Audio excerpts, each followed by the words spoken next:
If you promote Apple Podcasts and Google Podcasts equally, it turns out you get equal usage, according to our own figures. We link to that today. Also, Nick Quah reports that Gimlet Media is to work with the Wall Street Journal to produce a daily news podcast.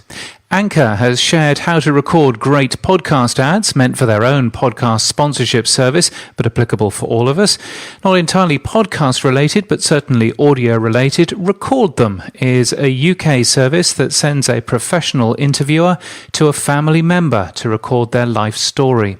Spotify is collaborating with Ellen DeGeneres, a US TV host, to produce a curated playlist of podcasts and music.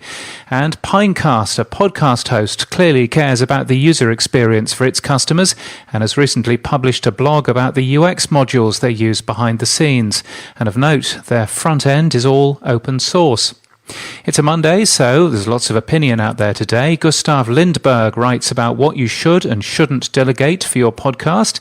He says, as a general rule of thumb, you should not do things that will hinder you from doing your primary focus as a podcaster, creating superb content.